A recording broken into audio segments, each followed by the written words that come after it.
Cet épisode de Questions de preuve vous est présenté par Icanos Bar à poissons, l'endroit incontournable pour les amateurs de poissons et de fruits de mer. Essayez l'un des menus de dégustation pour la livraison ou cueillette à icanos.ca. Des plats à partager qui mettent en lumière l'habileté du chef Constant Menzas à vous séduire en vous concoctant un menu saisonnier évolutif. Une performance artistique qui commence en cuisine et qui se termine à votre dernière bouchée. Visitez icanos.ca pour plus de détails, ikanos.ca. Question de preuve, épisode enregistré le 3 mars 2020, vous êtes servi. Du studio Léo Laporte, je suis Hugo Martin, avocat en pratique privée depuis plus de 20 ans. Je suis aussi fondateur de Rivercast Media, une plateforme qui héberge des podcasts, dont Questions de preuve, qui traitent d'actualités juridiques et dont certains épisodes sont reconnus par le Barreau du Québec pour la formation professionnelle continue. Allez sur le site rivercastmedia.com/QDP pour plus de détails. Dans l'épisode aujourd'hui, nous allons faire le point sur le un peu moins nouveau Code de procédure civile en matière d'exécution des jugements. Nous allons aussi discuter de la notification électronique et de l'arrivée des technologies de l'information qui tardent et tardent. En deuxième partie, nous allons discuter de l'avenir de la profession d'huissier de justice pour terminer avec nos outils de la semaine. Mon invité aujourd'hui est huissier de justice depuis 24 ans, à son compte et comme associé. Il a aussi été président de l'Ordre des huissiers de justice du Québec de 2007 à 2014. Il a participé à 3 commissions parlementaires sur la réforme du Code de procédure civile et a travaillé avec 5 ministres de la Justice. Bonjour Louis-Raymond Maranda, merci d'être avec moi aujourd'hui à titre de premier invité huissier. J'ai maintenant rencontré, à moins que je me trompe, tous les professionnels du droit liés à la pratique. Merci de l'invitation. On commence un peu, quand je regarde ton site web, LRM Huissier, tu rends des services à avocats, notaires, institutions, propriétaires d'immeubles particuliers. Donc, ça ressemble à quoi un peu le quotidien, disons, d'une journée d'un huissier? Ben, dans un premier temps, on a une clientèle qui est diversifiée et les avocats font naturellement partie de la clientèle de première ligne. La différence aujourd'hui avec les petites créances fait en sorte que le fait qu'on a monté le plafond à 15 000 $, on a une multitude de clients, mais ce sont des clients, ce qu'on va appeler des clients solo. Ouais. Ils n'ont pas de repeat. Mm-hmm. Ils rentrent à nos bureaux, ils veulent exécuter un jugement. Et là, il faut expliquer aux gens toute la procédure, mais surtout après, quand on ne réussit pas à saisir, que la personne n'a pas de revenus, n'a pas de travail et surtout n'a pas de biens à saisir, il faut les consoler. Ouais. Alors voilà. Donc, tu es en train de me dire que c'est plus facile de dealer avec des professionnels du droit? Absolument. On ne doit pas être facile. Ah, ouais, absolument. Okay. Personnellement, je préfère travailler avec les avocats parce que les avocats connaissent notre travail. Mm-hmm. Puis lorsqu'on dit à l'avocat, écoute, il n'y a rien à saisir, j'ai pas à le consoler. Ouais. C'est l'avocat qui doit expliquer à son client le pourquoi du pourquoi. Maintenant, aujourd'hui, ben, ça change.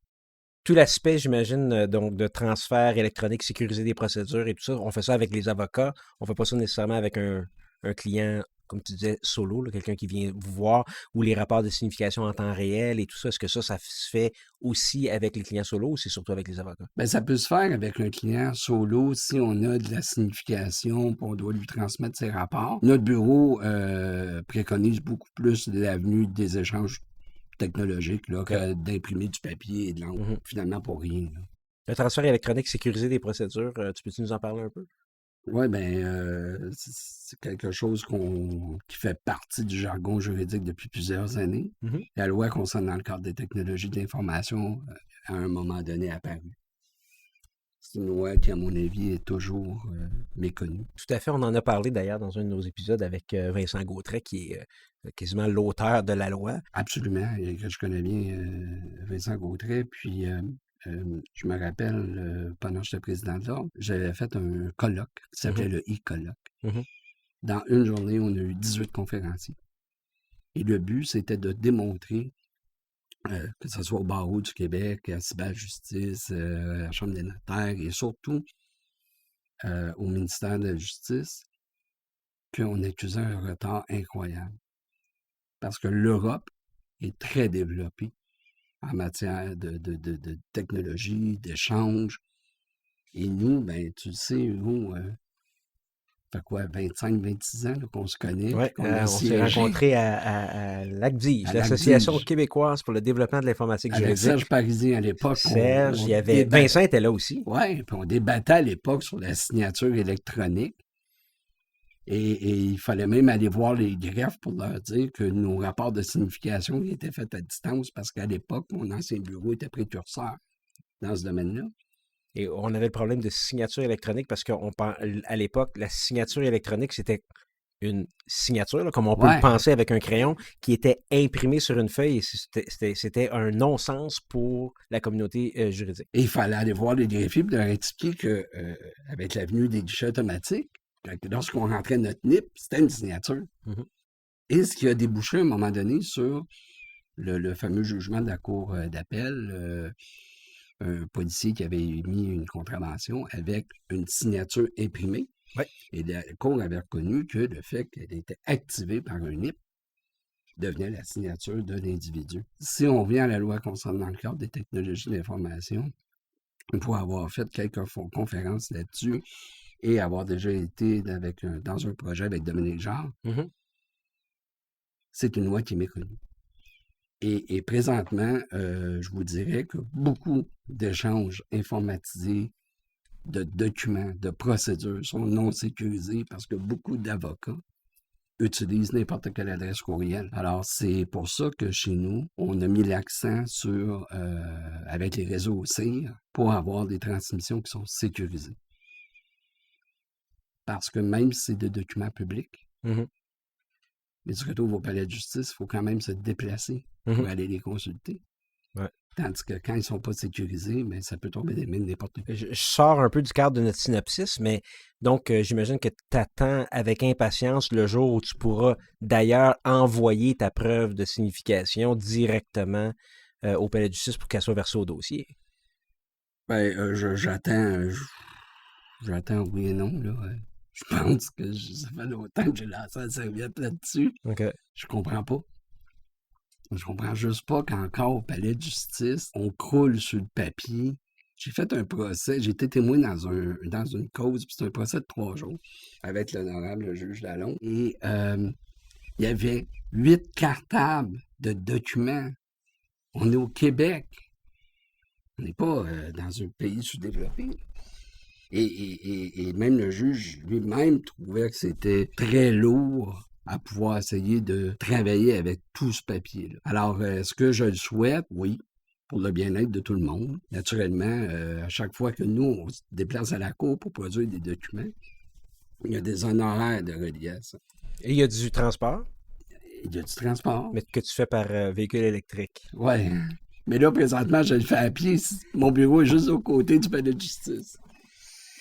Mais oui, il y a du transport. Vous savez, je suis allé en Géorgie.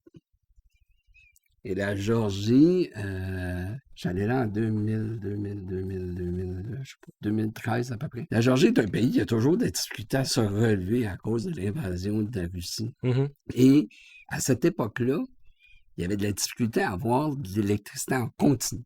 Okay.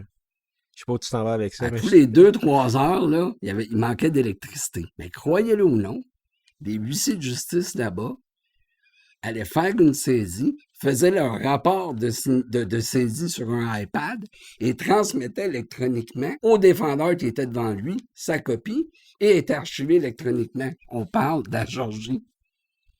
Un pays qui manque d'électricité à tous les 2-3 heures. Mm. On est au Québec. On a toutes des commodités. On a dépensé des fortunes à essayer de figurer des infrastructures. Ouais. Encore aujourd'hui, on n'est pas avancé. Juge Clément Sanson, au moins, qui pousse beaucoup sur ce sujet-là, encourage au moins les parties à l'intérieur d'un procès à faire le plus grand chemin possible sans papier. Est-ce que tu penses que ça va se passer un peu par la bande, par les activités individuelles de certains juges, de certains avocats? Il y a une volonté au sein de la magistrature, au sein de tous les intervenants pour avoir siégé sur certains comités. Et je me rappelle de l'honorable Roland, à un moment donné, qui avait dit à la sous-ministre, « Madame la sous-ministre, c'est beau tous vos projets, mais nous, à la Cour supérieure, il nous manque un ordinateur, puis on ne peut pas l'avoir. » Ouais. Alors, ma question, c'est est-ce que le Québec a vraiment les moyens de ses ambitions? Mm. On a dépensé des centaines de millions. Pourquoi? pour essayer de monter des structures et des architectures, et il n'y a rien de fait. Au congrès de la Chambre des huissiers cette année, un sous-ministre en titre qui est venu parler de la bonne nouvelle des technologies de l'information et qui est venu dire que ça avançait et qu'il allait commencer par tout ce qui était pénal et criminel. Ouais. Cette cassette-là, je l'entends depuis une douzaine d'années, et ce qui me fait sourciller, si on commence avec le criminel et le pénal, c'est la division qui a le moins de papier.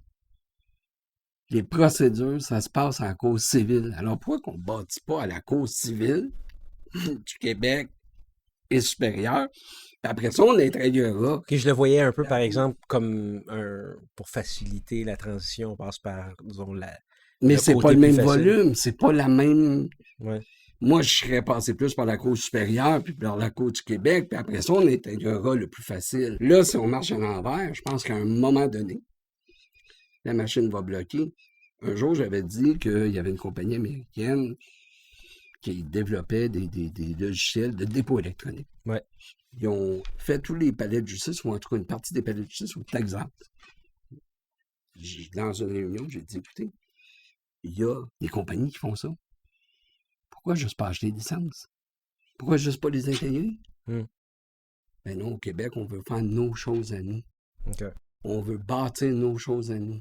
Pourquoi faire ça? Je sens un peu un genre de...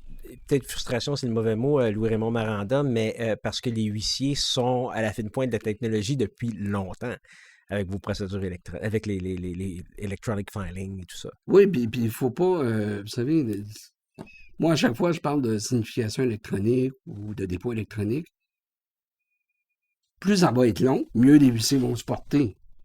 Parce que le jour où le co-training n'est plus là, c'est une grosse part de revenus pour les bureaux d'huissiers qu'on va perdre. Okay. Et c'est ce qui se passe depuis 1994. On perd des champs d'activité ou on perd des actes. Et c'est ce qui fait qu'on est passé de 1100 huissiers à 450 à peu près aujourd'hui. Alors là, on a un peu d'historique. Ça nous amène à notre sujet principal. Et là, je sais que ça va être un peu... je suis pas sûr si tu vas être d'accord avec la petite introduction que je vais faire, puisque tu dis, bon, on enlève certains actes là, depuis 1994.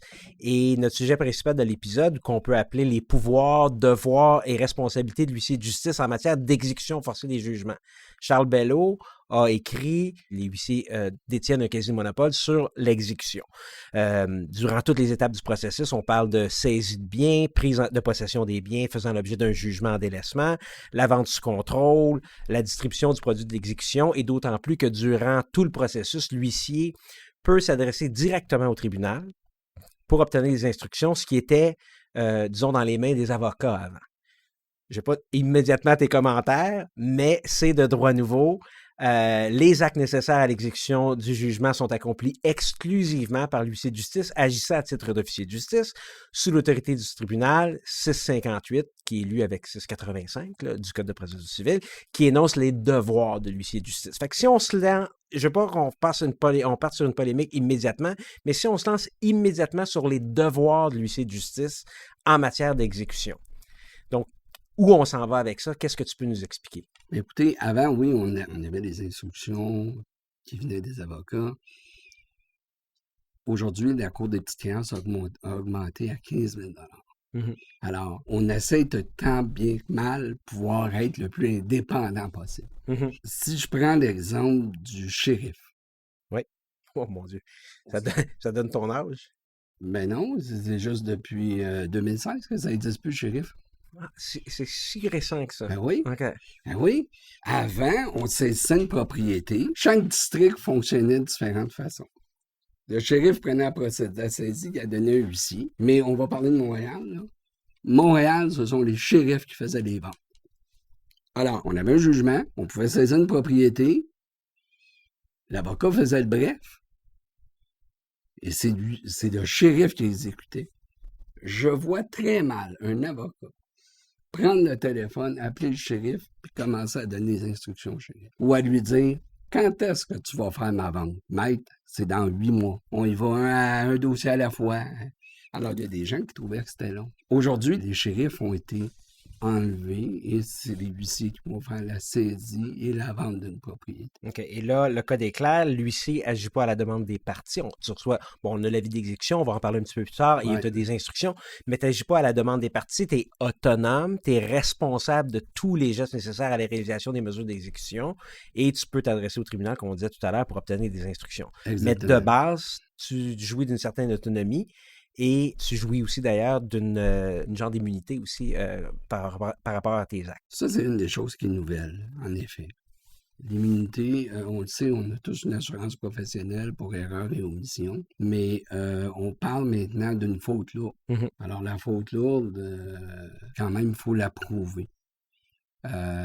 Cette immunité-là est venue et a voulu éviter toutes sortes de poursuites. Mais honnêtement, même si l'article est là, ça n'empêche pas personne de poursuivre un huissier. Alors, si la personne pense qu'elle a été lésée, elle a juste besoin de faire sa requête introductive d'instance, on la donne aux assurances, puis après ça, ils vont aller débattre devant le juge. Fait que cet article-là est là, mais ça n'arrête pas de facto les procédures. Tout à fait. 685 Code de procédure civile énonce ton devoir, le devoir d'impartialité et d'information de l'huissier à l'égard des personnes concernées.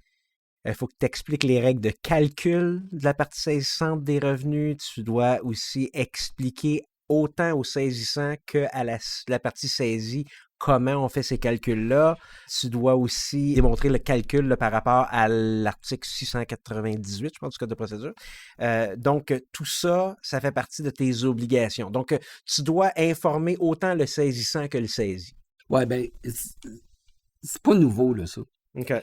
Ce devoir d'information-là, on l'avait dans notre code de déontologie. Okay. On avait le devoir d'informer les gens des poursuites qu'il y avait, mais plus que ça, de ce qu'ils pouvaient aussi faire. Et je m'explique. On allait signifier un avis d'expulsion. On appelait ça à l'époque un préavis de 48 heures. Ouais. Et la personne disait, OK, mais qu'est-ce que je peux faire? Au-delà de dire, allez consulter un avocat, il y a un mécanisme qui existe. Une requête en rétractation de jugement, une requête en opposition. C'est ça notre devoir d'information. Et lorsque le client donc, c'est pas juste dire, t'as rien à faire, donne-moi ton... Si tu me donnes 1500$, tu restes ici, sinon, ou peu importe le montant du jugement, il n'y avait rien à faire. Ben là, si on prend l'exemple que tu viens de donner, c'est un peu plus complexe que ça, là. Mais je me devais, moi, d'arriver puis de dire, voici ce que tu peux faire. Parce que juste de payer, ça ne veut pas dire que le propriétaire va vouloir le garder, là. Alors, si la personne a dit, écoute, je sais pas, là, je l'ai pas reçu, la vidéo-audition, j'ai pas... Bon, mais il y a des recours. Et ces recours-là, c'est la rétractation de jugement. Le propriétaire a accepté l'argent. Ben là, tu peux faire une opposition. C'est ça, mon devoir d'information, c'est de pouvoir informer le débiteur de ses droits. Et ça, on l'avait avant. Aujourd'hui, on a voulu le mettre dans le code pour que ça soit clair pour tout le monde, parce que ce qui arrivait, c'est que tu avais un appel de ton client qui disait, mais tu te prends pour qui? Aller donner les moyens de défense au débiteur. OK. Oui, mais c'est mon rôle, j'ai pas le choix. Je suis un officier de justice, je suis impartial. L'impartialité passe par jouer carte sur table et flagrant jeu avec tout le monde et agir en toute transparence. Si quelqu'un te paye, c'est prévu au Code de procédure civile, c'était pas prévu avant, 687, faut que tu mettes ça dans ton compte en fidéicommis. Mais un compte en fidéicommis pour un huissier, c'est pas nouveau. Ben, c'est pas nouveau. Ça devient administrativement lourd. Je m'explique. Et je crois que les avocats ont le même devoir. Un client vient vous voir, vous devez mettre l'argent en fidéicommis. Mm-hmm. Et après ça, vous allez retirer l'argent selon les honoraires que vous avez. Oui, même ça aussi, il faut avoir des instructions spécifiques et tout ça. Bon, alors c'est la même chose. Nous, la seule différence, c'est que nous, la personne, elle vient, on évalue le travail à 70 $. Il faut prendre le 70 $, le mettre dans le compte en fidéicommis. Lorsque le travail est fait, on fait la distribution. Ça devient lourd parce que des 70 $ dans une journée, on peut en faire. Okay. Alors donc, ce que les gens vont faire, c'est qu'ils ne prendront pas de dépôt, ils vont faire le travail. Puis lorsqu'ils ont le paiement, bien, ils le mettent dans leur compte général comme un recevable. Okay. Mais le compte en fidéicommis en tant que tel, c'est vraiment pour mettre les sommes saisies. Ouais, 687 est précis là-dessus. C'est les sommes qu'il saisit. Mais ça, c'est pas d'hier. Ça a toujours été ça. Ça a toujours été comme ça. Ouais. On a le devoir d'information. on en a parlé un petit peu. Aussi, l'huissier a avisé les autres créanciers. Ça, c'est de droit nouveau, du débiteur de l'existence d'une mesure de saisie, la nature et le montant de leur créance, et en somme, lui faire parvenir leur réclamation. Donc, vous autres, je sais que vous avez toujours fait le travail au RDPRM, au registre foncier, mais là, on doit aller une étape plus loin. Il faut aller regarder le primitif, voir si ce débiteur-là aurait d'autres Il faut aller jugements. Je suis obligé d'ouvrir un avis d'exécution maintenant, ce qu'on faisait pas avant. Et là, ce qui est semblable, mais c'est comme ça. Si M.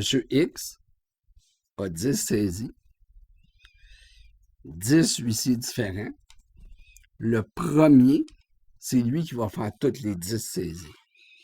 Alors, vous, comme avocat qui êtes habitué de travailler avec un bureau d'huissier, vous allez travailler avec un huissier que vous ne connaissez pas. C'est pas la fin du monde, parce qu'un huissier, c'est un huissier, puis il exécute, puis bon, il connaît le code, puis... Mais quand vous êtes habitué de travailler avec quelqu'un, et ça a un impact après aussi pour les firmes d'huissier. OK, donc ce registre-là est public, là, et je Depuis m'excuse. 2016. Okay, vois-tu, ça, je l'ignorais complètement son existence. Donc, on a un registre, et ça, on savait qu'on prenait le même huissier, là, donc le premier, entre guillemets, pour toutes les saisies. On va revenir un petit peu tout à l'heure aussi au niveau de dans quel district un jugement a été rendu, si un autre jugement a été rendu dans un autre district, comment ça fonctionne au niveau des huissiers. Mais ceci dit, on veut éviter d'avoir 2 officiers exécutants. Donc, on utilise le premier saisissant. Et ça, même si c'est plusieurs mois après où tu obtiens un jugement, il faut regarder sur ce registre-là. Oui, exactement. Alors donc, il y a l'avis d'exécution et il y a le registre des ventes. Ce sont 2 nouvelles structures qui existent depuis 2016. Donc, le registre des ventes, c'est assez facile. Là. Le site web, c'est registredesventes.justice.gouv.ca. Oui, et là, les gens peuvent voir s'il y a des biens à vendre, qui est l'officier instrumentant. Mais de base, vous sortez un primitif aussi, j'imagine? Même pas. Non. Donc, on va sur le registre voir. Donc, vous avez une obligation, toi, en tant que premier saisissant, disons, tu as une obligation aussi d'aller indiquer sur ce registre-là ce que j'ai saisi, ce que je vais vendre. Okay. Et là, il y a des acheteurs ou des gens qui connaissent le registre, qui le surveillent à tous les jours et qui vont nous contacter afin de pouvoir nous demander s'ils peuvent acheter les biens qu'on a énoncés. 686, on continue encore là, dans le gros de la saisie, 686 du Code de procédure civile qui prévoit que tu peux obtenir une autorisation d'un greffier spécial afin de pouvoir entrer dans les lieux fermés. Donc, ça existait avant, mais non seulement dans le cadre d'une saisie, mais aussi pour les fins d'une expulsion ou de l'enlèvement de biens.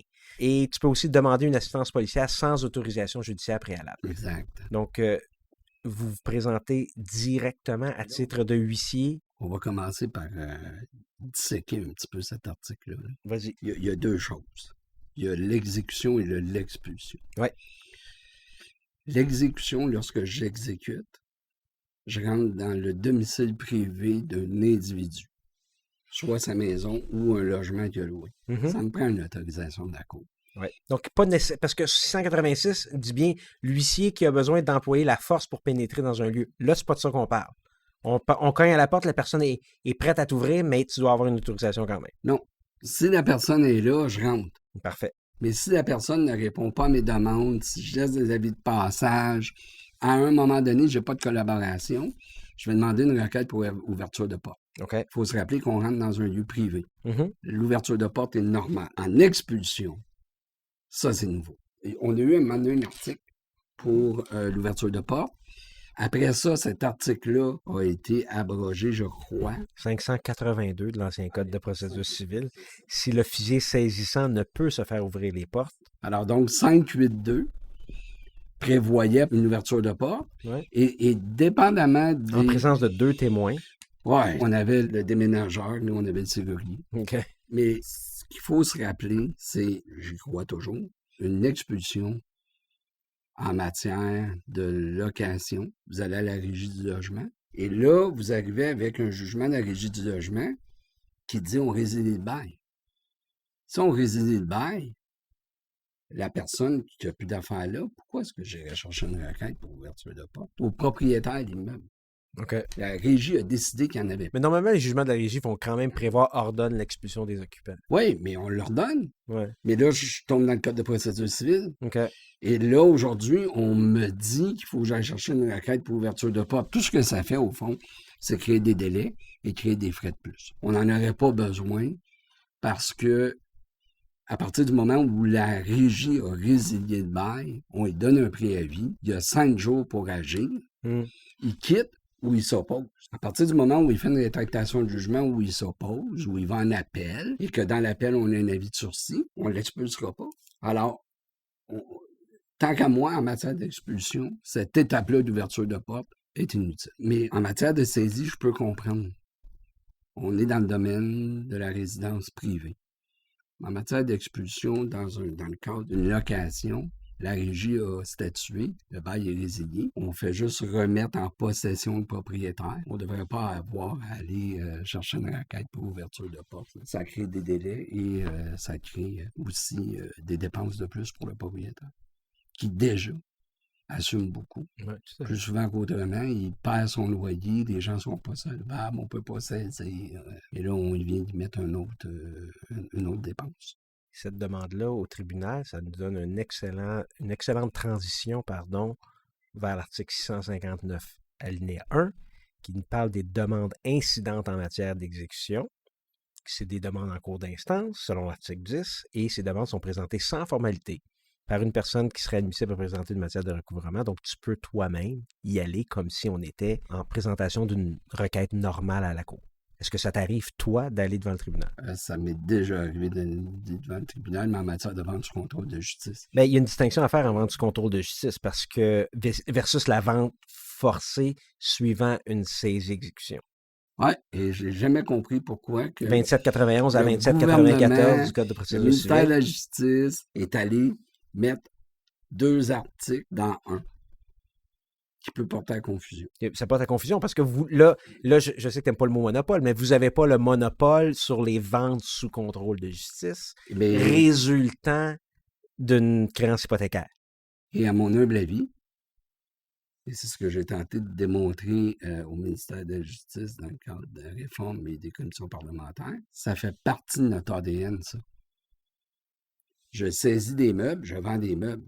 Pourquoi je ne ferais pas sur un recours hypothécaire, avec toute indépendance et toute transparence, la vente sous contrôle de justice résultant d'un jugement sur un recours hypothécaire? Là, je ne sais pas pourquoi ils ont mis les 2 articles dans le même. Donc, on parle de vente sous contrôle de justice, qui est le grand titre. Ouais. Et on a suite à un recours hypothécaire ou à l'exécution, suite à un jugement. Mais c'est parce que 2791 dit toute personne. Donc, ça vous enlève ce monopole-là. Oui, puis et normalement, on va le faire, les avocats vont le faire. Ben, ça, il y a déjà eu des jugements qui ont dit qu'un avocat ne pouvait pas représenter une banque et faire la vente. Mais pour engager une autre firme d'avocat. Oui. OK. Avec tout le respect que je dois à la profession des avocats, pas leur job de vendre des biens. Leur travail, c'est de faire respecter les droits de leurs clients, d'aller devant les tribunaux, de plaider, d'obtenir un jugement. À partir de là, notre travail à nous, c'est de prendre le bien puis de le vendre et non seulement penser aux créanciers, mais aussi penser aux débiteurs. Et c'est notre rôle aussi. On ne veut pas vendre à vil prix. On veut aussi que le débiteur puisse avoir le prix que ça vaut. Alors, la vente sous contrôle de justice résultant d'un recours hypothécaire, n'importe qui peut la faire.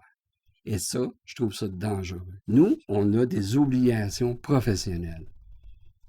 Une assurance professionnelle, un code de déontologie, un compte en fidéicommis. Monsieur X décide de sauver une compagnie de vente sous contrôle de justice. Il n'y a aucune obligation.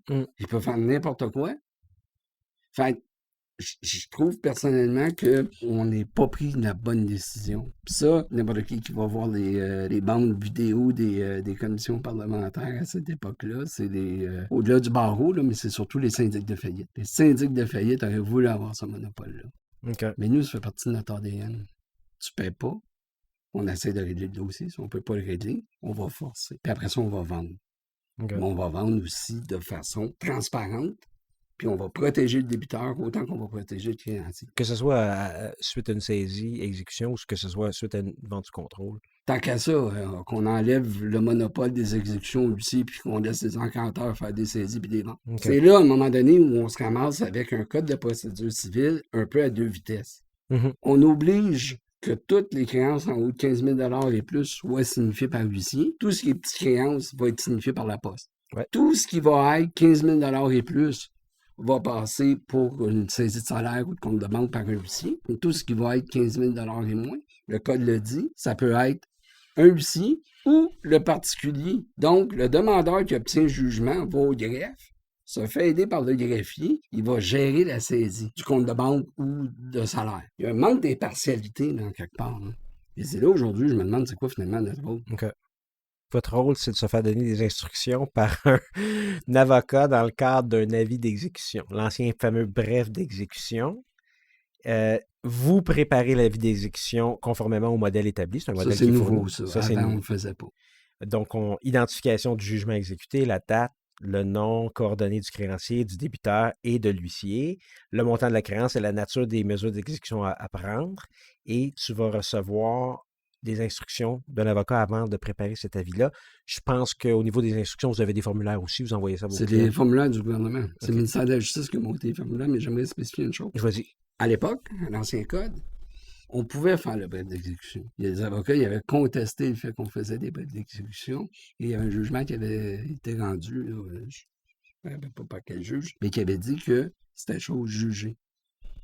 Et là, on n'était plus avec des requêtes devant les tribunaux, mais que c'était une fonction qui était dévolue à la profession de l'huissier OK. exécutée. De là où est venu, avec le temps, on a cristallisé ça, de dire, on rédige, on a les instructions, et ça fait partie de nos fonctions. En fait, ça évite des malentendus.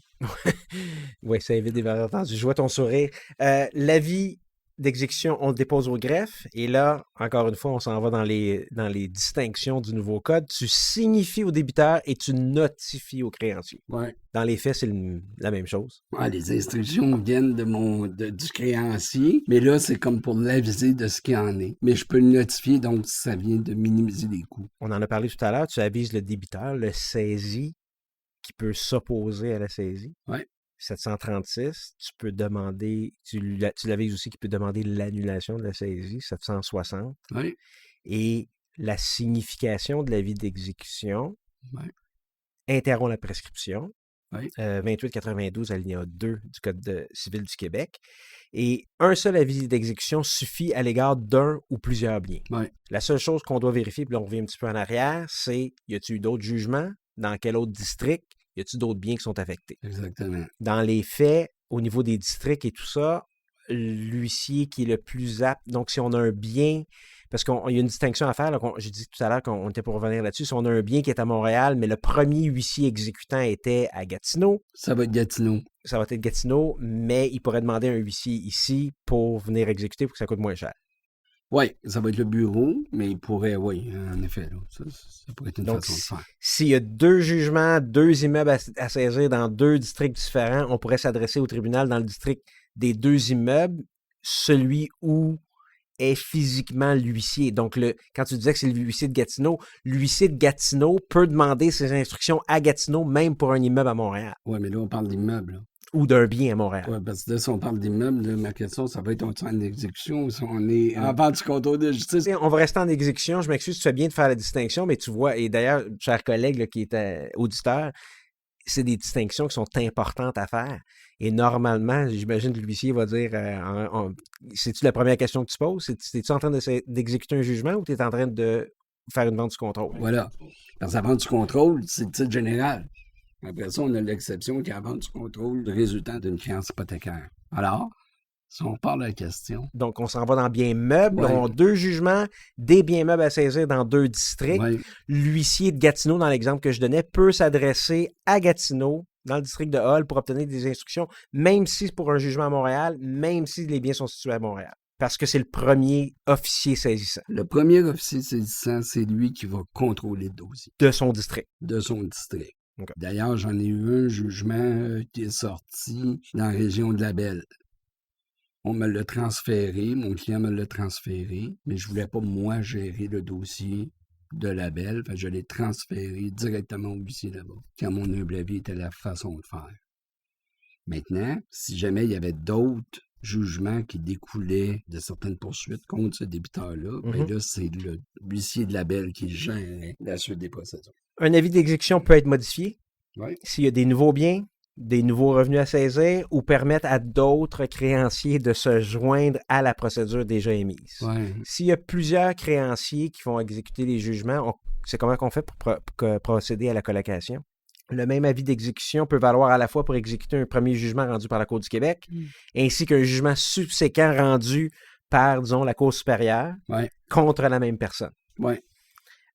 Donc, tu gères ça aussi. Oui.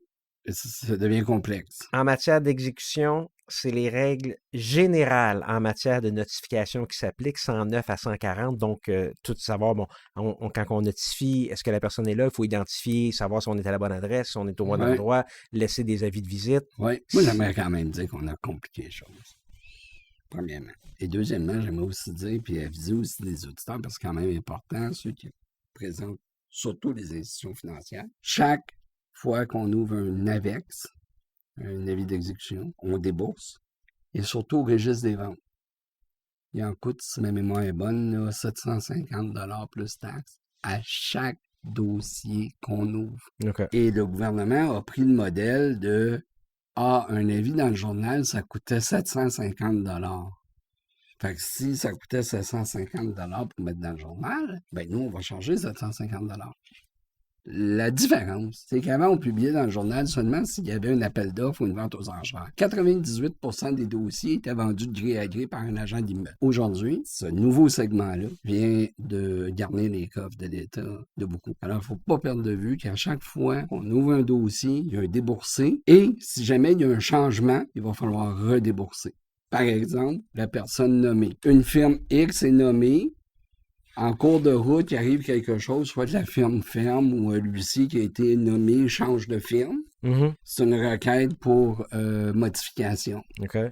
Alors, le huissier va faire la requête. Le huissier va se présenter devant le greffier spécial ou le juge et va dire, bien, écoutez, monsieur le juge ou monsieur le greffier spécial, j'ai changé d'étude. Alors, il va rendre le jugement et on va republier. Et cette republication-là, on vient de payer encore 750 $. 750 $. Exactement. Et là, ça implique, tu parlais de changement des gens qui sont autour de la saisie et ce que le code appelle des participants à la saisie. On a le créancier, le débiteur, l'huissier, le gardien du bien. Ouais. Donc, on a tous ces gens-là qui sont maintenant associés à la saisie. 683 et 684 du Code de procédure civile nous parlent des obligations des participants.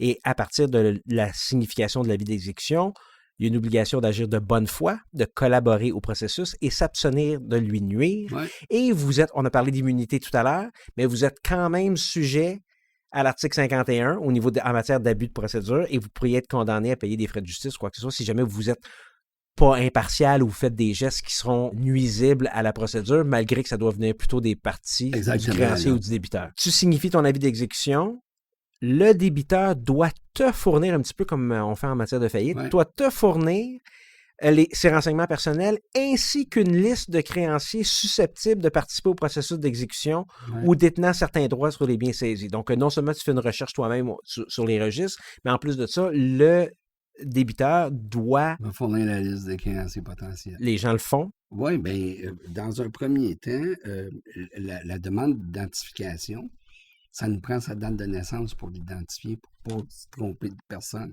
Okay. Alors, j'ai besoin d'informations de base. Et ils ont cette obligation-là. Avant, ils pouvaient dire, je te donne rien, puis arrange-toi. On a profité de l'occasion de la réforme du code. OK. Et donc, un coup que tu es avisé de cette liste-là, toi, tu te retournes d'abord et tu avises les créanciers susceptibles de participer au processus d'exécution. Et quand tu avises ces créanciers-là, est-ce que c'est par notification? C'est par un avis formel? Là, c'est parce que si le débiteur a des créances à venir, nous, on va faire des saisies en main tierce dans chaque créancier. On a quand même 685 qui nous dit que l'huissier avisera ensuite les personnes, donc les personnes susceptibles de participer au processus d'exécution, de l'existence de la saisie et de leur droit de produire une réclamation, 685. Donc, on a le débiteur qui peut te donner une liste de ses créanciers.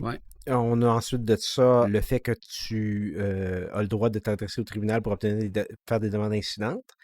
Mais tu as aussi un autre droit, l'ancien 543 du Code de procédure civile, 688, permet au créancier ou à l'huissier, c'est prévu directement, lorsque le jugement est devenu exécutoire. 656 du Code de procédure civile, d'interroger le débiteur sur ses biens, créances et sources de revenus, ainsi que sur ses obligations, ses dettes et l'obliger à communiquer des documents pertinents. Ouais. Donc, c'est l'ancien, comme je disais tout à l'heure, 543, où on avait un créancier sur 4 qui se présentait en passant. Je ne sais pas si c'est ton expérience aussi, mais ça te permet d'interroger toute autre personne aussi. Donc, tu peux le débiteur, pardon, et tu peux aussi interroger d'autres gens qui sont en rapport avec ce débiteur-là. Est-ce qu'il y a des exemples particuliers que tu peux donner ou Ben, dans un premier temps, parce que beaucoup d'avocats qui m'ont dit « Ouais, mais tu nous as enlevé de l'ouvrage, c'était nous autres qui faisaient ça. » Ça faisait pas partie des choses les plus édifiantes qu'on faisait. Mais pour moi, ça allait de soi. Le jugement a été rendu. Il faut interroger la personne. Mais surtout les tiers. Mm-hmm. Et j'insiste là-dessus. Les tiers parce que cette modification-là importante est suite à des revendications que j'avais faites en 2008 en commission parlementaire lorsque il y avait le projet de loi Bayon, le SLAP, où j'avais avisé les parlementaires que au Québec, on contribue énormément au coulage d'informations. Ça n'avait pas de bon sens que ce soit un avocat ou que ce soit un huissier, là, peu importe. On est des officiers de justice, qu'on demande à des dépisteurs de nous avoir de l'information que nous, on pourrait avoir simplement en interrogeant un tiers, donc le ministère du Revenu. Et ce qui est important aussi dans cet article-là, c'est qu'ils ne peuvent pas se cacher derrière leur loi. Ce que Revenu Québec et Revenu Canada font très souvent, c'est-à-dire, nous, on a une immunité, on ne peut pas vous donner d'informations. Donc, si je ne suis pas capable de retracer quelqu'un, parce qu'il ne faut pas oublier qu'il y a un processus long entre la demande introductive d'instance et le jugement. Ouais. Et des fois, ça va être un jugement rendu par défaut. Entre-temps, la personne a déménagé. Donc, je n'ai pas à engager quelqu'un qui va payer du monde pour avoir des informations. Je peux m'adresser à Revenu Québec, à Revenu Canada, à la Régie d'assurance maladie, toute institution gouvernementale pour pouvoir avoir de l'information sur la personne. Alors, ça, c'est un élément très important, je trouve, de la réforme. Pratico-pratique? Tu demandes des documents ou je me souviens, les 543, on signifiait, on demandait de se présenter tel jour, telle heure au Palais de justice de Montréal. On attendait 15 minutes. On allait voir le greffier, on faisait appeler. Pas le greffier, la personne au comptoir. Ouais. On faisait appeler, on attendait un autre 15 minutes, il rappelait une deuxième fois, puis il émettait, il signait comme quoi qu'il y avait un défaut. Exactement. Bon, mais nous, on va constater ce défaut-là aussi, ou on va le faire constater. OK. Et ce qui est très important aussi, c'est que cet interrogatoire-là va être enregistré. OK. Et c'est une procédure qui est beaucoup utilisée. Mais, je vous dirais, l'interrogatoire existait avant, là. C'était l'avocat qui le faisait. Tout à fait. La nouveauté importante, c'est le pouvoir d'interroger un tiers. Quand je dis un tiers, là, avant, vous pouviez interroger un tiers, mais je vous invitais à aller interroger une institution gouvernementale, là, dont Revenu Québec et Revenu Canada, qui est une source importante d'information pour avoir les nouvelles adresses. Ouais. Parce que lorsque la personne déménage, d'habitude, ils font leur changement au gouvernement. Avant, c'est impossible d'avoir l'information. Aujourd'hui, on est la porte d'entrée pour pouvoir avoir l'information, pour pouvoir mener à terme. Okay. Si tu réussis à saisir les biens que tu saisis, tu en as la simple administration, 687 du Code de procédure civile, la simple administration des biens, les articles 1301 à 1305 du Code civil du Québec. Rien de particulier à ce sujet-là? Ben non, on fait la simple administration des biens et d'ailleurs, il y avait un jugement qui avait été rendu là-dedans. Les avocats de SINAR et les avocats des créanciers, à une époque, un bureau d'huissier avait suite à une demande sous contrôle de justice. On parle du dossier de Weinberg. On parle du dossier de Weinberg, avait pris des sommes, les avait placées dans le papier commercial. Et on connaît l'histoire, il y a eu une perte de 4 millions. Le bureau d'huissier s'est tourné vers l'assureur. Et l'assureur a dit, il n'a pas agi comme huissier. On ne le représente pas. Il est administrateur des biens. Et il y a une nuance. Là. Ah, OK. C'est intéressant. Alors, la Cour d'appel a ordonné finalement que la compagnie d'assurance dédommage le bureau d'huissier. Et ils ont remboursé. Ça a été une saga qui a duré des années. Là. Donc, il faut faire attention à ça. La simple administration des biens, je fais une vente sous contrôle de justice. Je suis huissier, mais je ne deviens pas l'administrateur du bien. OK, tout à fait. Donc, ta simple administration, c'est peut-être le laisser entre les mains d'un gardien à un certain moment donné? Ben là, ça va dépendre. Là. c'est du cas par cas. OK. Si on a des biens meubles, puis ça me prend un gardien parce que c'est une saisie avant jugement, il faut que je m'assure en plus de sa solvabilité. Ça, c'est un autre problème. Comment s'assurer de la solvabilité d'un gardien? On faisait pas juste demander au gardien de faire une déclaration solennelle comme quoi qu'il disait qu'il était lui-même solvable. Ouais.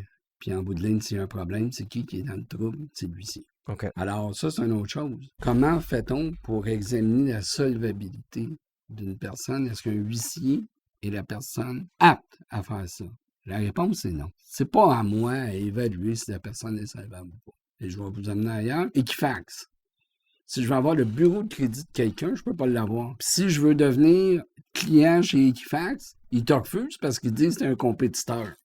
OK. Et qui suis-je pour analyser des bilans d'une personne? Et il y a une autre chose. On est en saisie avant jugement. Saisie avant jugement, là, il faut que ça soit rapide. Pas le temps de demander à la personne d'avoir ses bilans, de donner un comptable, d'analyser par le comptable ou un analyste quelconque pour dire, ouais, il est solvable ou il ne l'est pas. Le problème ici, c'est pas le problème des gardiens institutionnels, c'est le problème du gardien qui est le beau-frère, c'est ça? Oui, puis là, nous, ce que je préconise, c'est avoir des gardiens solvables qu'on connaît, exemple des entreposeurs, qui ont des garanties, qui ont Mais il y a des des frais qui sont assurances, associés à ça. Mais il y a un frais relié à ça. Ouais. Et là, ce qui arrive, c'est qu'après que l'avocat est passé dans le dossier, les sténographes, le huissier, le client dit non, ça coûte trop cher, ça vaut pas la peine. Lorsque tu te présentes là, tu as un autre obstacle, c'est les insaisissabilités que tu dois connaître. L'insaisissabilité de base, Ouais, le fameux 7 000 de biens meublants, qui est en valeur marchande.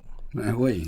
Donc, ça va lentement, 7 000 en valeur marchande. Parce que la plupart des biens ne valent plus grand-chose en valeur marchande. Non, puis encore là, il faut déterminer c'est quoi une valeur marchande. Mm-hmm. Parce qu'à mon humble avis, la valeur marchande est le principe. Mais tu as en matière de liquidation, une vente et une évaluation. Et en valeur marchande, dans le cadre d'une liquidation, une valeur marchande dans le cadre de quelqu'un qui n'est pas pressé, qui va le mettre sur Kijiji. Alors, et d'ailleurs, il y a un de mes collègues qui a été trouvé responsable, même, il me semble que c'était bilan des professions. Là. Il a vendu une Mercedes sur le coin d'une rue. Et le juge a dit, l'huissier avait fait une erreur, qu'il a vendu à vil prix, rapidement, et qu'il aurait pu savoir, en regardant juste sur Kijiji ou n'importe quel autre site, combien valait le véhicule. J'aurais aimé ça être assigné comme témoin, comme expert, surtout comme évaluateur, pour pouvoir expliquer que c'est pas parce que quelqu'un met son bien à vendre sur Kijiji que c'est le prix qu'il va avoir aussi. On veut tous vendre nos biens à des prix exorbitants pour en avoir le plus possible. Ouais. Donc, les insaisissabilités, on a absolu et relative, 694 et suivant du Code de procédure civile. Donc, il y a des choses qui sont prohibées à saisir. Les insaisissabilités absolues. Les décisions, c'est assez intéressant, 701 du Code de procédure civile. Les décisions prises par l'huissier en matière peuvent faire l'objet d'une demande de révision au tribunal. Donc, un autre type d'opposition. Donc, j'imagine que tu dois informer les personnes saisies qu'ils ont le droit de s'opposer s'ils ne sont pas contents sur les biens que vous avez saisis. C'est aussi un motif d'opposition. Oui, mais si on prend juste les rentes, ben c'est ça. Vous savez, il y a des gens qui disent, bon, OK, la personne, elle a ses rentes, c'est insaisissable, mais un coup qu'elle est dans son compte de banque, on va y saisir. Il y a des jugements qui sont sortis comme quoi que, même si elle est dans son compte bancaire, elle est l'origine de la rente. Elle est insaisissable. Alors, moi, je vous dirais, si, avec les dispositions qu'on a aujourd'hui avec le 7 000 de biens nécessaires à la vie et tout, n'importe qui engage un évaluateur spécialisé en biens peut faire une opposition, contester la saisie. Et moi, je vous dis qu'au Québec, là, 90% des saisies vont tomber. Parce que les jeunes ne détiennent pas 7 000 de meubles à valeur marchande de liquidation. Tu sais, avant, on disait les biens nécessaires à la vie. Il fallait départager c'est quoi des biens nécessaires à la vie. 2 TV, t'en saisis une, t'en laisses une. Un ordinateur, aujourd'hui, c'est un bien nécessaire à la vie. C'est pas un luxe. 694, c'est des biens, on a jusqu'à concurrence d'une valeur marchande de 7 000 qui servent à l'usage de la famille et sont nécessaires à la vie de celle-ci. C'est ça. Fait que vous avez des enfants, vous avez une laveuse sécheuse, on ne saisira pas la laveuse sécheuse, il faut que vous fassiez le lavage de vos enfants. Et c'est le débiteur qui choisit de conserver des biens. Quand il y a plus de 7 000 c'est ça. Okay. Quand il y a plus de 7 000 valeur. Et là, il faut que l'huissier, c'est intéressant, là, il faut que l'huissier mette les valeurs OK, quand même. OK, donc, Et l'huissier n'est pas évaluateur. Et voilà. Mais il y a le jugement de Ménard qui est intéressant.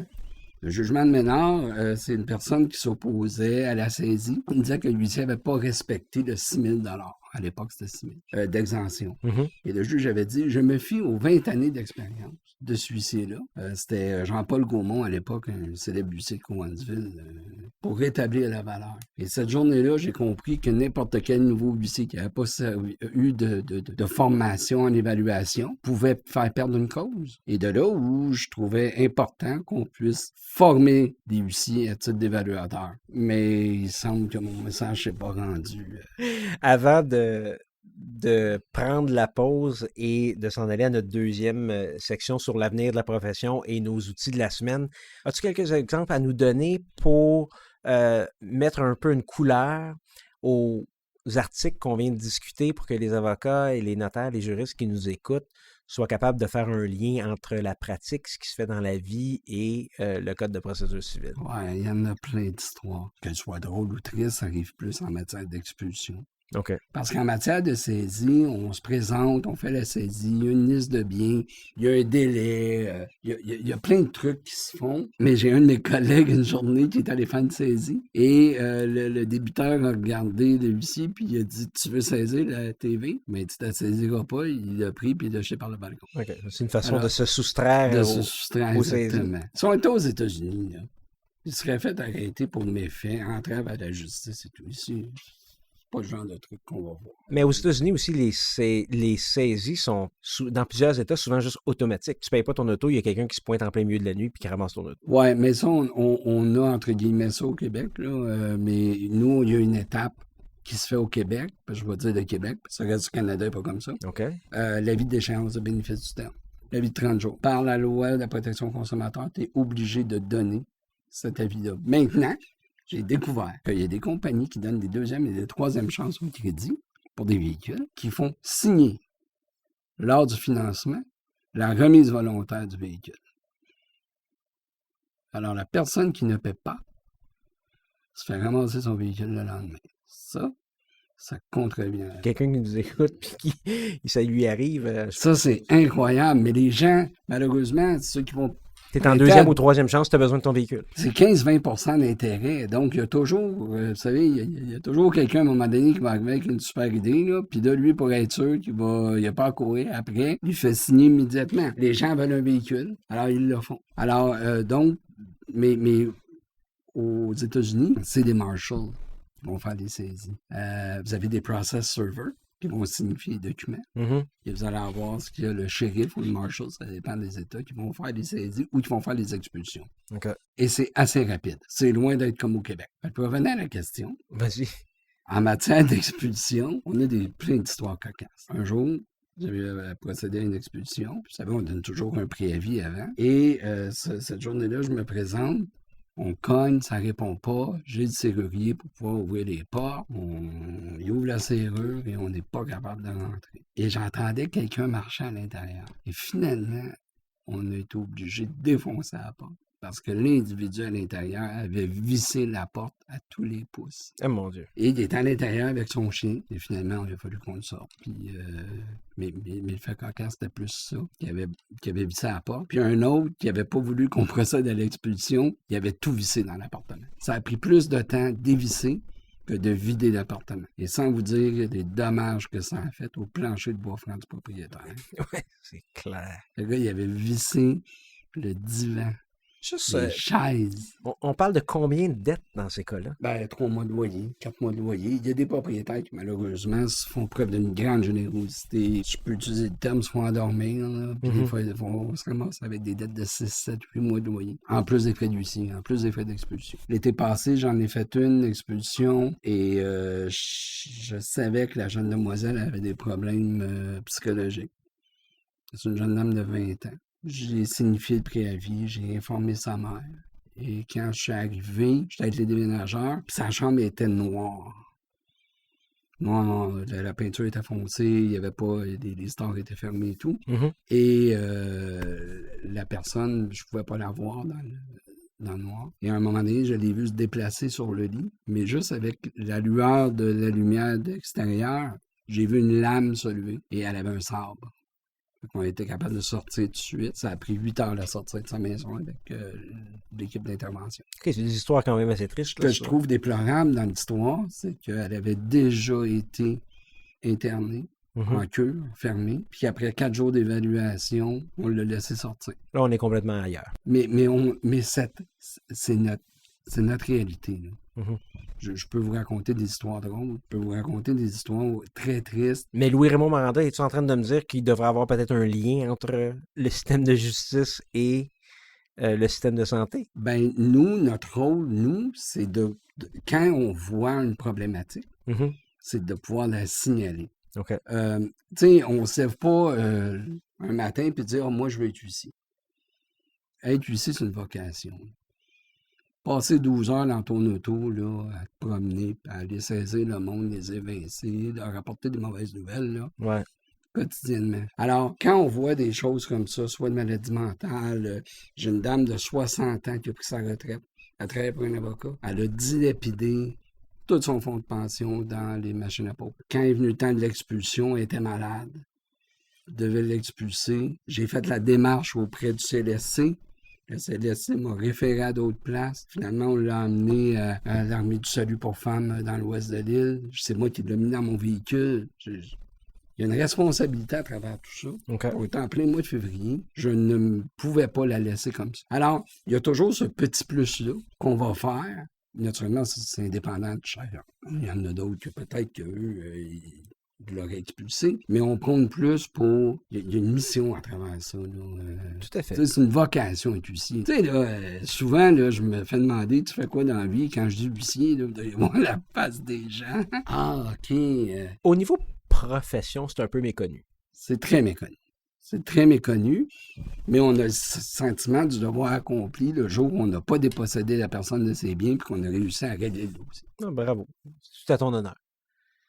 J'aime bien quand on fait des transitions et on finit sur une note positive. Alors, chers auditeurs, on va prendre une pause. Mon invité aujourd'hui est huissier de justice depuis 24 ans, Louis-Raymond Maranda. Il a un bagage d'expérience exceptionnel et il a été assez généreux pour nous parler un peu des procédures d'exécution. Après la pause, on va parler un petit peu, Louis-Raymond Maranda, si tu n'as pas d'objection, de l'avenir de la profession de huissier de justice et on va terminer avec nos outils de la semaine. Donc, on prend une petite pause.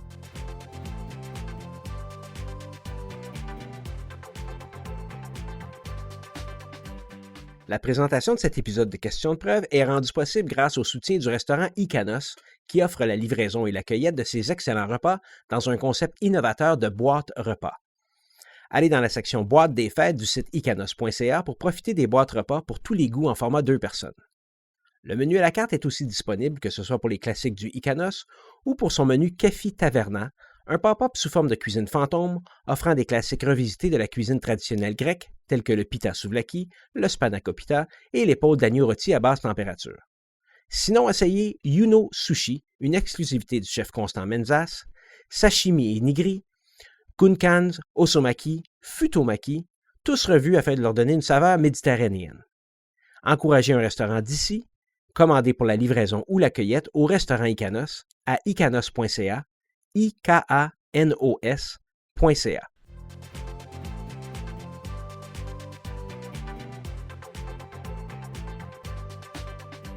Alors, nous sommes de retour avec Louis-Raymond Maranda, huissier de justice, avec qui on a discuté des procédures d'exécution de jugement qui sont maintenant sous l'égide, si on peut dire, des huissiers de justice. J'aimerais ça qu'on prenne quelques minutes, Louis-Raymond Maranda, pour discuter un petit peu de l'avenir de la profession de huissier de justice. Tu nous en as parlé, en as glissé un mot tout à l'heure. Si jamais à un moment donné tout devient électronique et peut-être qu'on va enlever un petit peu d'ouvrage au huissier, donc la signification électronique et le dépôt électronique, ça va vous enlever une grosse partie. Mais il y a certainement des choses positives aussi au niveau de l'avenir de la profession. Est-ce que tu nous en parles un peu? Oui, bien, je ne veux pas avoir l'air défaitiste, là, mais je me rappelle avoir eu plusieurs discours avec tous les ministres avec qui j'ai travaillé sur la fragilisation de la profession. Je veux quand même rappeler à la communauté juridique qu'en 1994, on était 1100 huissiers au Québec. Aujourd'hui, on est à peu près 450. Je pense que la moyenne d'âge est une cinquantaine d'années. Aujourd'hui, on signifie des actes introductifs d'instance.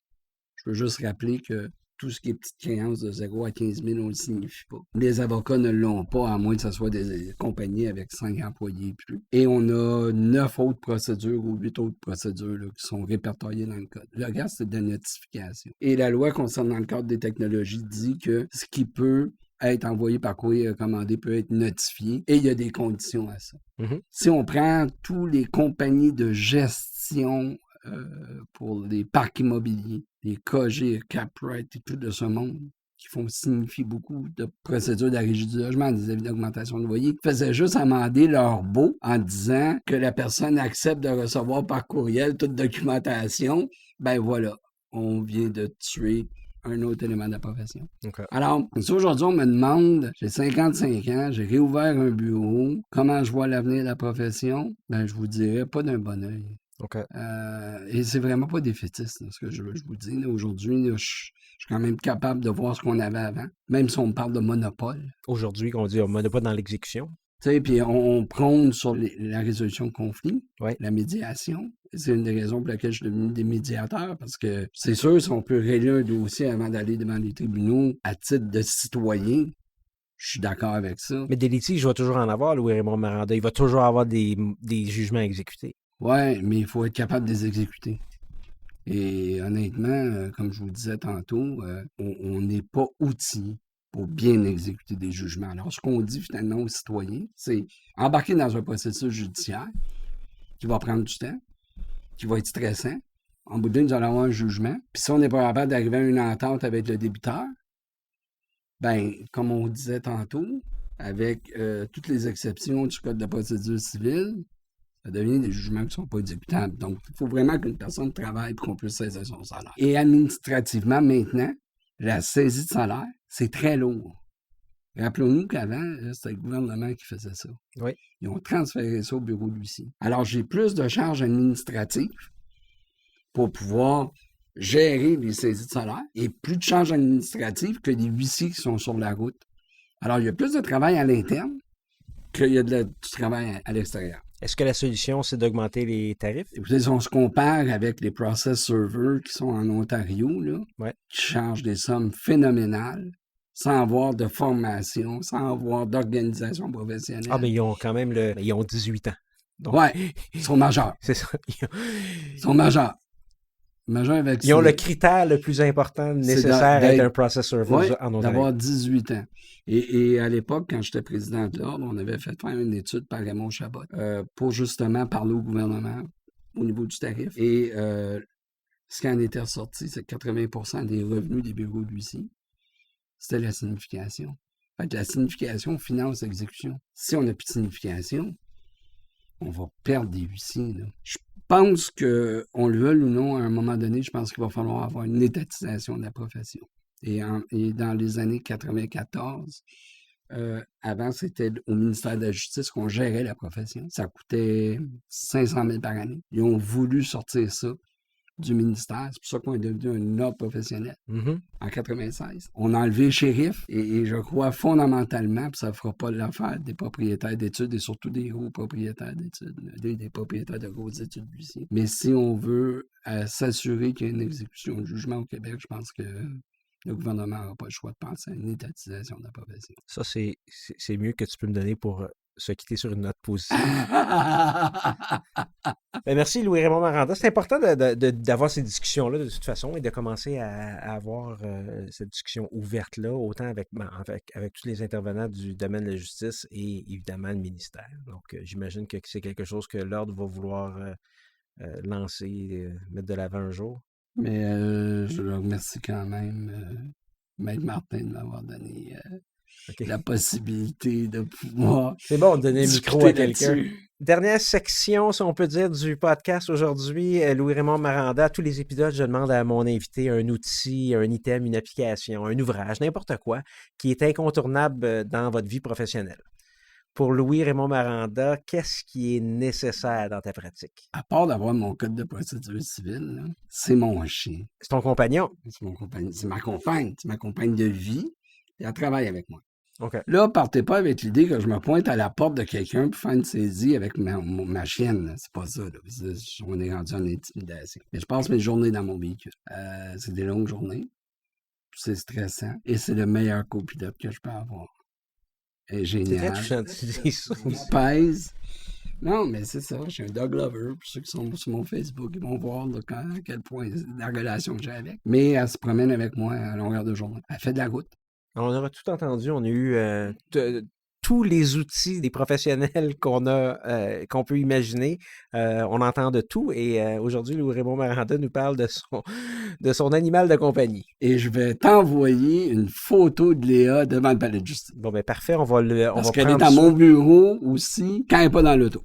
Fait qu'on va prendre soin de le mettre dans les notes de l'épisode. C'est bon. Tout le monde va avoir une photo de ton Léa, animal, de ouais. Léa.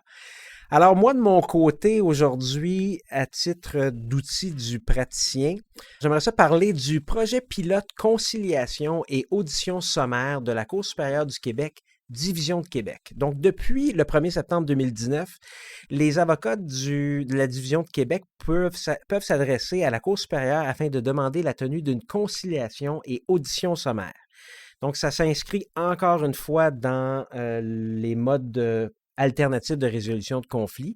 Les paramètres du projet pilote sont définis à l'article 11 de la directive amendée concernant le fonctionnement des chambres de pratique administratives, commerciales et criminelles du district de Québec. Grosso modo, évidemment, je vais mettre, chers auditeurs, tous les liens aux notes de l'épisode, mais grosso modo, c'est assez intéressant. La demande des parties à la conciliation audition sommaire, projet pilote, doit être déposée dans les 90 jours du dépôt de la demande introductive d'instance. Les parties doivent signer une convention d'acceptation des règles applicables et au niveau de la convention des règles, c'est assez simple aussi. Moi, je félicite la Division de Québec d'avoir simplifié les choses comme ça. On dit au niveau des règles qu'il faut signer. Article 1, processus volontaire et confidentiel, sauf quant à la décision finale qui est déposée au dossier de la Cour. Donc, c'est évidemment public. À la demande des parties pour la tenue d'une conciliation, la demande des parties, pour la tenue d'une séance de conciliation doit être déposée dans les 90 jours de l'introduction de l'instance. C'est l'article 11.1. Les parties doivent signer une convention de conciliation qui est celle-ci. Le juge assigné communique préalablement avec les parties afin d'établir le déroulement de l'instance et chaque partie doit préparer, communiquer aux autres parties et produire un exposé de ses prétentions et, attention, maximum 2 pages à interligne 1,5. On accompagne ça des pièces, des déclarations sous serment, extraits d'interrogatoire ou n'importe quelle autre preuve, éléments qui sont essentiels selon la partie à la solution du litige, et ça au moins 10 jours avant la date fixée pour la séance. La séance de conciliation débute à 9h et se termine à 12h30. S'il n'y a aucune entente qui est intervenue, l'audience sommaire se tient en après-midi le même jour. Aucun caucus n'est tenu lors de la séance de conciliation. L'enregistrement est conservé sous scellé. Après la séance de conciliation, le juge pourrait décider de ne pas procéder à l'étape de l'audience sommaire, donc en après-midi, et le juge doit rendre son jugement dans les 10 jours. Alors, les avocats du district de Québec avec des dossiers en Cour supérieure, moi, je les trouve très chanceux d'avoir ce processus-là, projet pilote, qui a été déterminé là, par la Cour supérieure dans le district de Québec. Et je pense que ça commence à être ça ressemble un petit peu à l'avenir de la profession, c'est-à-dire une justice qui est un petit peu plus expéditive dans des cas qui sont propices à ça. On peut penser à des dossiers, je ne sais pas moi, je dirais peut-être de vices cachés. Donc, c'est des gros montants souvent, mais pour un enjeu juridique qui est peut-être un peu plus petit. Et ça force, si je peux utiliser ce mot-là, au lieu de s'en aller en médiation, ça force un dossier où il va y avoir un jugement rapide. Les parties se conviennent que ce jugement va être exécutoire et qu'il n'y a pas d'appel. Donc, on fait tout ça à l'avance et je pense que c'est un processus là, qui est intéressant et qui vaut la peine d'être partagé et peut-être d'être, si on peut dire, multiplié dans les autres districts du Québec. Projet à venir, Louis-Raymond Maranda, des choses particulières qui s'en viennent, conférences, enseignements, ou des conférences que tu vas donner ou peut-être que tu vas suivre. Y a-t-il des choses là, qui sont à noter là, dans le domaine des huissiers de justice? Non, pas de ces temps-ci, à part pouvoir continuer à faire prospérer mon bureau. C'est mon intérêt principal de ces temps-ci, parce que quand même repartir une étude à 55 ans. Bravo. La dynamique est plus comme elle était. Tout à fait. Mais voilà, mais j'y crois. Puis mais surtout d'encourager mes collègues et confrères et consoeurs à utiliser les voitures électriques. Ah, oui, tout à fait. Ouais. 40 50 000 km par année, tu me disais, l'huissier de justice. Oui, multiplier ça par 200-300 huissiers sur la route. Nous, on a pris un virage vert, puis tout ce qui est rapport de signification maintenant n'est plus imprimé. Envoyé par courriel, déplacement en voiture électrique. J'y crois. Site web lrmhuissier.com, numéro de téléphone 514-576-5769 ou LRM9. C'est quand même... LRM9, tenez-vous là pour dit. Alors, je tiens à remercier Louis-Raymond Maranda, huissier de justice, pour nous avoir permis une petite incursion dans la profession d'huissier avec des exemples pratico-pratiques. Je vous invite à communiquer avec lui. Merci aussi à James Patrick, mon recherchiste, pour son travail essentiel à la préparation des épisodes. James est étudiant au barreau et aussi a un autre travail de recherchiste dans une grosse boîte de nouvelles. Il travaille très fort. On se compte chanceux de l'avoir. Merci à Estelle Ney, avocate et médiatrice, qui est maintenant une collaboratrice intégrée à l'équipe de Rivercast Media, qui va prendre un peu l'excès de travail dans Question de preuve et pour la série judiciaire Innocentia. Merci à Constance qui non seulement est la colonne vertébrale du podcast, mais qui a passé toute la dernière semaine à s'improviser webmestre, étant donné les bugs qui ont affecté notre site. Elle s'occupe aussi brillamment des communications avec les invités. Louis-Raymond, tu as eu des communications avec elle. Oh, oui, je peux témoigner effectivement de sa grande efficacité. Des réseaux sociaux et de la gestion en général. Avis aux juristes, nous avons des opportunités pour des invités en studio pour venir discuter d'actualités juridiques dans votre domaine de pratique, de développement récent ou de tout sujets qui sont d'intérêt, qui font avancer la pratique du droit et qui favorisent l'accès à la justice. Contactez-moi à info@rivercastmedia.com ou sur mon Twitter @hrmartin. Abonnez-vous, cliquez sur Subscribe dans votre application pour écouter gratuitement et recevoir automatiquement nos épisodes. Je vous remercie de votre attention. Le mot-clé pour cet épisode est « exécution ». Il sera nécessaire pour obtenir votre attestation de formation continue dans la section « Questions de preuve » du site rivercastmedia.com. Nous avons aussi un autre projet en marche en lien avec des personnes incarcérées dans des établissements de détention fédérale. Si vous connaissez des personnes incarcérées qui seraient disposées à parler de leur expérience, communiquez avec nous à info@rivercastmedia.com. Abonnez-vous à Question de preuve sur Apple Podcasts, Google Podcasts, Spotify, Pocket Casts ou n'importe quelle application de balado. Évaluez-nous sur Apple Podcasts, c'est bon pour nos statistiques et ça nous permet de nous faire connaître. Écoutez nos épisodes n'importe où, n'importe quand, au gym, sur le tapis roulant au lieu d'écouter un épisode de Suits sur Netflix. Profitez-en pour convertir votre écoute en formation professionnelle continue. Idée originale, animation, réalisation et montage, Hugo Martin. La musique et les clips audio sont de René Gagnon. À l'équipement audio, Sergio Travaglione de Music Red One. À la recherche, James Patrick Cannon. À la gestion, au marketing et à la direction générale, Constance Saint-Pierre. Ce podcast est une production Rivercast Media SA et rappelez-vous, tout est question de preuve.